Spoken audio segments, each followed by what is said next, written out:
बिस्मिल्लाहिर्रहमानिर्रहीम। अस्सलाम वालेकुम। I'm doctor Arshad Mahmood, senior registrar paediatric technology at children hospital Lahore. आज की वीडियो के अंदर हम बात करेंगे कि हमने सिंड्रोमिक पेशेंट को शॉर्ट केस में कैसे अप्रोच करना है। बाज़ औक़ात ऐसा होता है कि आप एग्जाम में जाते हैं, शॉर्ट केस आपके पास आता है, एग्जामिनर कमांड देता है कि डॉक्टर साहब do the general physics examination and relevant. आप बच्चे को देखते हो तो आपके माइंड में आता है कि यार बच्चे के जो फेसेस हैं that are not typical, that are syndromic, but आपके माइंड के अंदर कोई सिंड्रोम नहीं आ रहा होता। तो फिर उसमें थोड़ा सा आप कन्फ्यूजन होती है कि एग्जामिनर मेरे से क्या चाहता है एग्जाम में इस केस के अंदर, और उस केस को आपने कैसे अप्रोच करना है जिसके अंदर आप टिपिकली किसी सिंड्रोम को आइडेंटिफाई नहीं कर पाते।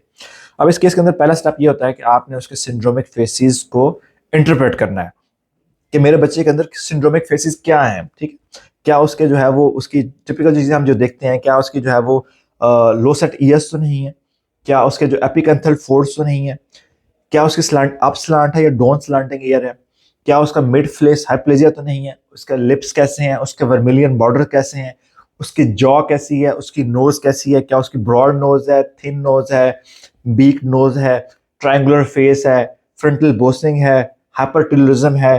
तो ये सारे फीचर ही हैं 5-6 जिनको आपने फिट करना है और आपने बताना है कि आपके बच्चे के अंदर क्या फीचर है।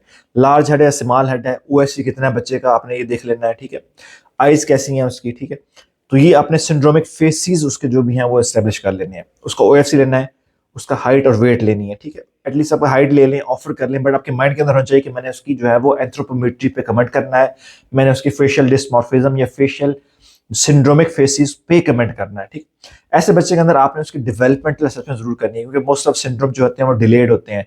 तो आपने देखना है कि बच्चे की डेवलपमेंटल असेसमेंट क्या है, तो आपने ये परफॉर्म करनी है कि उसकी मोटर क्या है, हेयरिंग क्या है, विजन क्या है, कॉग्निशन क्या है, ठीक है, फाइन मोटर क्या है। तो आपने उसको उसके जो मैक्सिमम माइलस्टोन्स हैं उनको देख लेना है।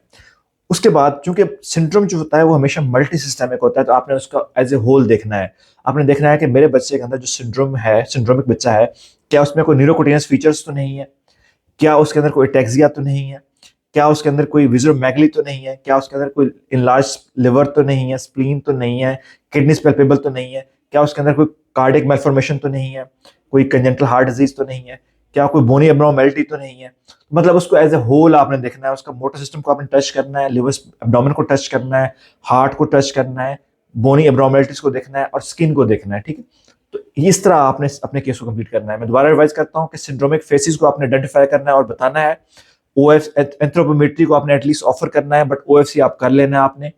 आपने उसकी मोटर डेवलपमेंट को असेस करना है, आपने उसका मोटर सिस्टम देखना है ब्रीफली, आपने उसके एब्डोमेन को पेल्पेट करना है, हार्ट को चेक करना है, स्पाइन को जरूर देखना है और स्किन को as a whole for neurocutaneous syndrome देखना है। और फिर एट द एंड आपने बताना है कि मैंने ये चीजें की, मुझे ये सिंड्रोमिक फीचर मिले, मुझे उसकी ये डेवलपमेंट मिली, इसको ओएफसी ये है, मल्टी सिस्टम में मैंने इसकी ये चीजें देखी थी।